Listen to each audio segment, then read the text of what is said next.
Hello students, welcome back to my channel unfolding literature. আজকে চলে এসেছি নতুন একটি ভিডিও নিয়ে। আজকে আলোচনা করব একটি কবিতা লিখেছেন লর্ড আলফ্রেড টেনিসন এবং এই কবিতাটির নাম হচ্ছে ইউলিসেস। তো এই কবিতাটি আলোচনা করার আগে টেনিসন সম্পর্কে একটু জেনে নিই, তারপরে কিন্তু কবিতাটা পুরোটাই লাইন বাই লাইন সম্পূর্ণ বাংলায় তোমাদেরকে বুঝিয়ে দেব। লর্ড আলফ্রেড টেনিসন দেখতেই পাচ্ছ, তার জন্ম হয়েছিল 1809 এর 6 আগস্ট এবং তার মৃত্যু হয়েছিল 1892 এর 6 অক্টোবর। উনি একজন ইংরেজ কবি ছিলেন। He was the poet laureate during much of queen Victoria's reign, মানে কুইন ভিক্টোরিয়া যখন রুল করছিল তখন তার কিন্তু সভাকবি ছিলেন এই আলফ্রেড টেনিসন। ইউলিসেস ওনার একটা বিখ্যাত কবিতা এবং এটা লেখা হয়েছিল 1833 সালে এবং পাবলিশড হয়েছিল 1842 সালে in his well received second volume of poetry. তার যে দ্বিতীয় যে ভলিউম রয়েছে কবিতা, সেটাতে কিন্তু এই কবিতাটি পাবলিশড হয়েছিল। তো চলো এবার কবিতাটি লাইন বাই লাইন আলোচনা করা যাক। এই কবিতা রোমান মহাকাব্য ওডিসিয়ের বীর ইউলিসেস অথবা ওডিসিয়াসকে কেন্দ্র করে লেখা, যেখানে তিনি বৃদ্ধ বয়সেও বিশ্রাম না নিয়ে আবারও অভিযান করতে চান। তো প্রথম লাইনেই বলা হয়েছে, ইট little profits that an idol king, যে অলস এক রাজা হয়ে থাকার তেমন কোনো লাভ নেই। মানে ইউলিসিস এখানে বলেছেন, শাসক হয়ে কেবল আরামে বসে থাকা তার প্রকৃত স্বভাবের পরিপন্থী। তিনি যোদ্ধা ও অভিযাত্রী, অলস রাজ্য শাসক নন। এরপরে বলেছে, by the still hearth among these barren crags, এই নিস্তব্ধ অগ্নিকুণ্ডের পাশে অনুর্বর পর্বতের মাঝে তিনি তার নিজের রাজ্য, তার যে রাজ্য সেটার নাম হচ্ছে ইথাকা, তো তিনি তার নিজের রাজ্য ইথাকাকে নির্জীব ও নিষ্প্রাণ বলে মনে করছেন। জীবনের উত্তেজনা যেন এখানে নেই। Matched with an aged wife I mete and dole, তো এখানে বলেছে যে বার্ধক্যে পৌঁছানোর স্ত্রীর পাশে আমি সময় মেপে পরিমাপ করে কাটাই। তিনি তার স্ত্রীর সঙ্গে সংসারে সময় কাটাচ্ছেন, কিন্তু এতে তার প্রাণ জাগে না। এখানে সাংসারিক জীবনে ক্লান্তি বোঝানো হয়েছে। আনইকুয়াল লস আনটু এ স্যাভেজ রেস, এক বর্বর জাতির মাঝে অসম আইন প্রয়োগ করি। তিনি মনে করেন তার প্রজারা অশিক্ষিত এবং তিনি তাদের সাথে মানানসই নয়। শাসন কাজ তার কাছে অর্থহীন। that hoard and sleep and feed and know not me, এখানে বলেছে যারা সঞ্চয় করে, ঘুমায়, খায়, কিন্তু আমাকে চেনে না। যারা কেবল প্রাত্যহিক জীবনের মধ্যেই সীমাবদ্ধ, তার রাজ্যে তারই থাকায় তারা ইউলিসিসের মহত্ব বা আদর্শ কিন্তু তারা বোঝে না। এরপরে বলেছে, I can not rest for travel, আমি বিশ্রাম করতে পারি না। বলেছে আমি ভ্রমণ থেকে বিরত থাকতে পারি না। আর বলেছে আই উইল ড্রিঙ্ক, আমি পান করব। মানে তিনি ভ্রমণ অভিযান ছাড়া থাকতে পারেন না, এটি তার রক্তে মিশে আছে। আর উনি বলছেন I will drink life to the lees, আর আমি জীবনের শেষ বিন্দু অবধি পর্যন্ত সেটাকে পান করব। লিজ মানে তাদের মানে মদের নিচের স্তর। তিনি জীবনের শেষ ফোঁটা পর্যন্ত উপভোগ করতে চান। পুরোপুরি জীবন যাপনকে এখানে বোঝানো হয়েছে। All times I have enjoyed greatly, have suffered greatly, both with those that loved me and alone and sure and vain, through scudding drifts and rainy Hades, vexed the dim sea. I am become a name. দেখো অনেকটা এখানে line পড়ে দিলাম, চেষ্টা করছি পুরোটাকে বোঝানোর। তো চলো বলছি।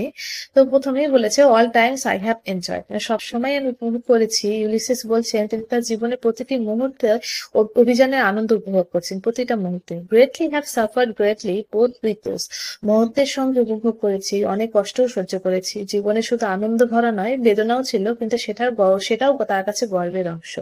That loved me and alone on shore and when, যারা আমাকে ভালোবেসেছে তাদের সাথে একাকী উপকূলে যখন, আর তিনি একাকিত্ব এবং সঙ্গ দুই অবস্থাতে অভিজ্ঞতা অর্জন করেছে।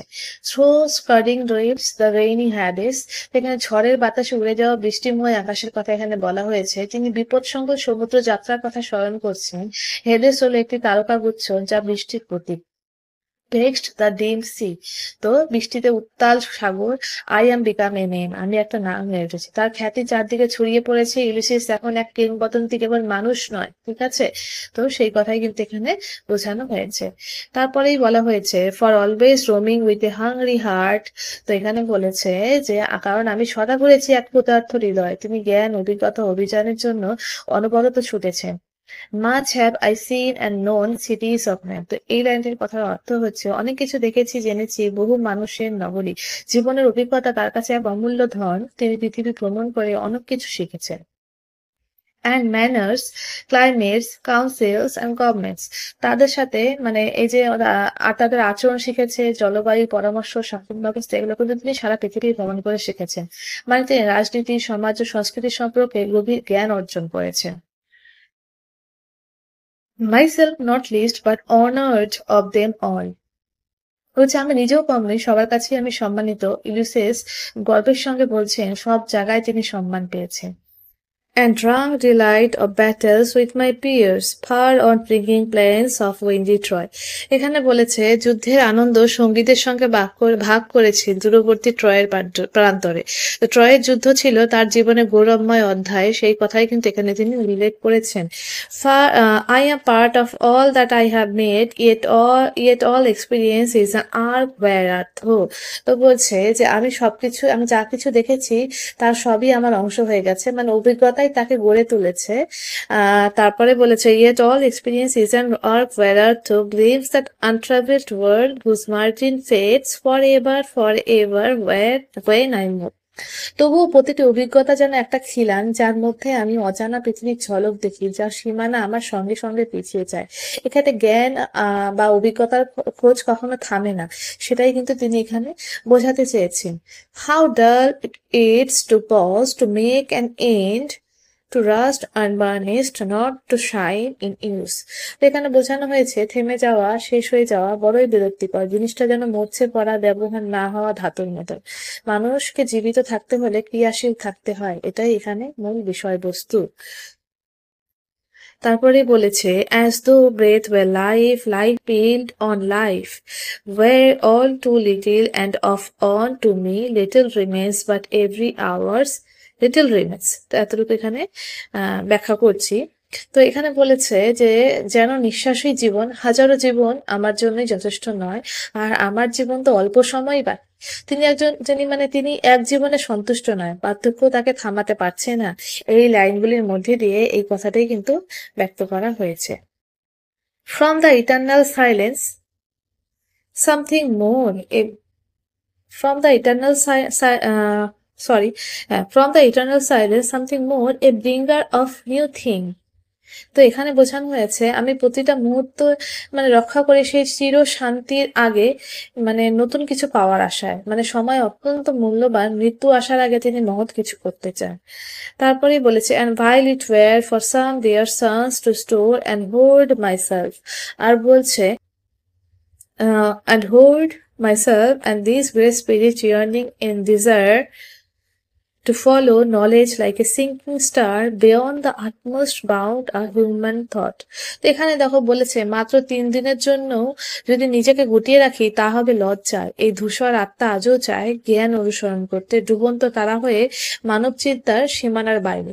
তো এই অংশে তিনি চূড়ান্তভাবে জানিয়ে দেন যে বার্ধক্য আসুক, মৃত্যু আসুক, তার অভিযানের আকাঙ্ক্ষা তবুও কমবে না। তো এটাই কিন্তু তিনি কিন্তু একজন অদম্য।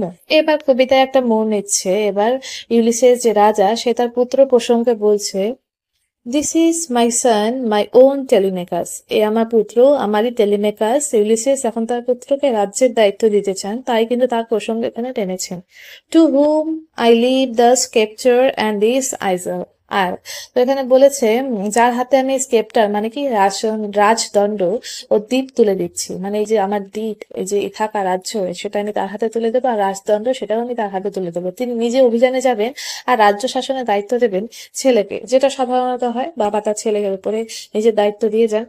well loved of me discerning to fulfill this labor by slow prudence to make mild a rugged people। তো এখানে বলেছে well loved of me discerning to fulfill। তো বলেছে আমার প্রিয় বন্ধু, আমার প্রিয় যে বুদ্ধিমত্তা তার কর্তব্য পালন করতে সক্ষম, মানে তার যে পুত্র সে তার প্রিয়, তিনি বিশ্বাস করেন টেলেমিকাস রাজ্য পরিচালনার উপযুক্ত। This labour by slow prudence to make mild, আর ধীরে ধীরে বিচক্ষণতায় কঠিন কাজগুলো সহজে করে ফেলে। পুত্র ইউলিসেসের বিপরীত সে ধীর স্থির রাজনৈতিকভাবে বিচক্ষণ। তারপরে বলেছে a rugged people and through soft degrees. তো এখানে এই কথার অর্থ হচ্ছে এক রুক্ষ প্রজাকে ধীরে ধীরে কোমল করে গড়ে তোলে। তেলেমেকা সমাজকে ধৈর্য ও নীতির মাধ্যমে পাল্টাবে, এই কথাই কিন্তু এখানে বলা হয়েছে। Subdue them to the useful and the good. আর বলেছে তাদের ভালো কাজে লাগার পথে চালিত করবে। পুত্রের দায়িত্ব মানবিক শাসন যা নির্মাণ করে কিন্তু ধ্বংস করবে না, এটাই এখানে কিন্তু বলা হয়েছে।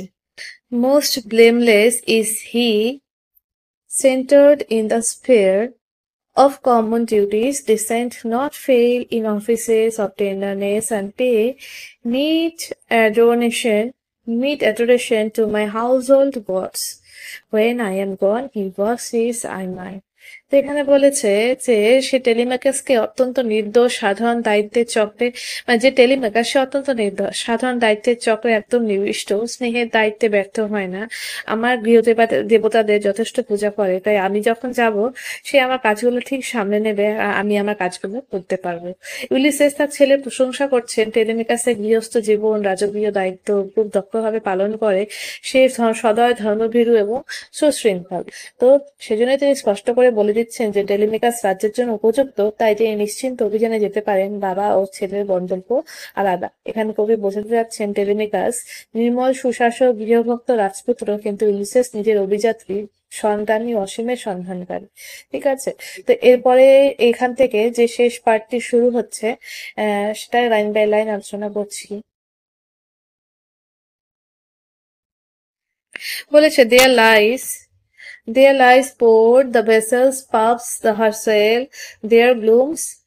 তো এতটুকু আগে বলছি যে এইটুকু শব্দের মানে এই সেন্টেন্সটার মানে যেটা দাঁড়াচ্ছে সেখানে সেটা হচ্ছে ওখানে বন্দর আছে, জাহাজ তার পাল ফুলিয়ে দিচ্ছে, মানে অভিযানের প্রস্তুতি চলছে, মানে জাহাজ এখন যাওয়ার জন্য তৈরি, যাত্রার জন্য তৈরি। এখন ইউলিসেসের যে যাত্রা, তার রাজ্য সেরে তার রাজ্যের দায়িত্বটা ছেলেকে অর্পণ করার পর সেটাই কিন্তু এখানে বর্ণিত হয়েছে।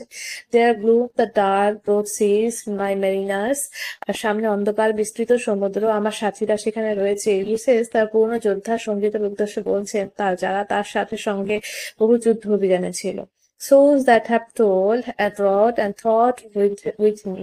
আর যাদের আত্মা আমার সঙ্গে শ্রম দিয়েছে, যুদ্ধ করেছে, চিন্তা করেছে, তারা শুধু সৈনিক নয়, তারা সাথী, মন ও হৃদয় থেকে তারা আমার সাথী। That ever with a frolic welcome to the thunder and the sunshine and opposed, free hearts, free foreheads, you and I are old। এখানে বলেছে যারা খুশি মনে মেনে নিয়েছে বজ্রপাত ও রৌদ্র, স্বাধীন হৃদয় উদার মন নিয়ে, তোমরা আর আমরা এখন বৃদ্ধ, মানে বার্ধক্য এসেছে কিন্তু এখনো বিদ্রোহী, তারা এখনো বিদ্রোহী প্রাণবন্ত। ঠিক আছে, তারপরে বলেছে world age hath eared his honor and his toil, death closes all, but sometimes ere the end some work of noble note may yet be done।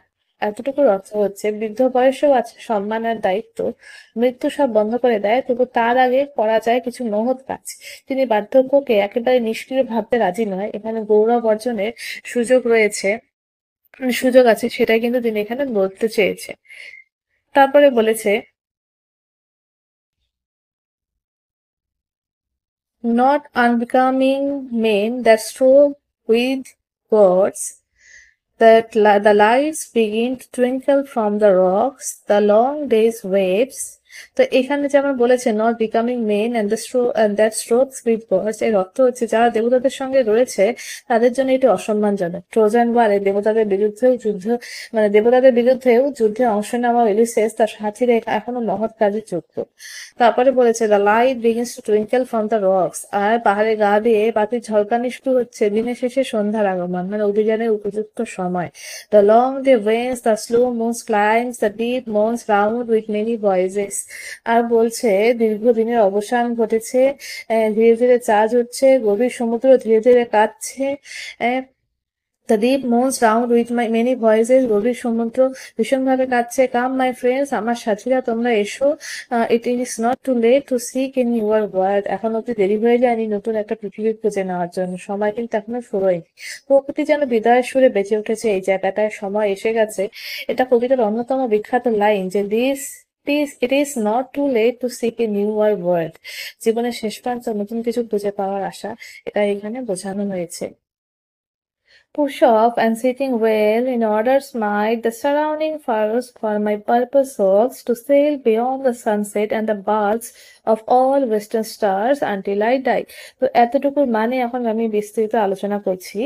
তো তোমরা জাহাজ ঠেলো, এখানে বলেছে পুশ অফ, মানে তোমরা জাহাজ ঠেলো, গুছিয়ে বসে মানে কেটো ঢেউয়ের বুকে, মানে তোমরা ঢেউয়ের বুকে গুছিয়ে জাহাজটাকে ঠেলতে শুরু করো, কারণ আমার অভিপ্রায় রয়ে গেছে সূর্যাস্তেরও ওপারে, সব পশ্চিমের নক্ষত্রের স্নানভূমি পর্যন্ত পাড়ি দেওয়ার, মৃত্যু অবধি।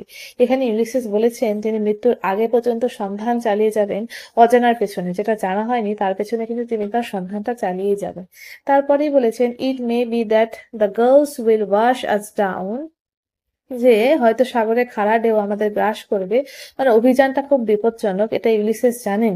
এরপরেই বলেছেন it may be we shall touch the happy isles, আবার বলছেন and see that great Achilles whom we know, আবার বলছে হয়তো আমরা পৌঁছবো সেই সুখের দ্বীপে আর দেখা হবে মহান অ্যাচিলেসের সঙ্গে, যাকে আমরা চিনি। এটি একটি মিথিক্যাল স্বর্গের কথা, যেখানে বীরেরা মৃত্যুর পর থাকে, সেই স্বর্গের কথা কিন্তু এখানে বোঝানো হয়েছে, যে হয়তো এই যুদ্ধের পর তারা সেই স্বর্গেই পৌঁছে যাবে। তারপরে বলেছে though much is taken, much abides, and though we are not the strength which in old days moved earth and heaven, that which we are one equal temper of heroic hearts, made weak by time and fate, but strong in will to strive, to seek, to find, and not yield. তো এতটুকু line এখন explain করছি। এটা line, last স্ট্যাঞ্জা। তো এখানে বলেছে যদিও অনেক কিছু হারিয়েছে, তবু অনেক কিছু বাকি আছে। আমরা হয়তো সেই পুরনো শক্তি নই যে আকাশ জমিন কাঁপাতো, তবু আমরা যেটুকু আছি সেটাই আমরা।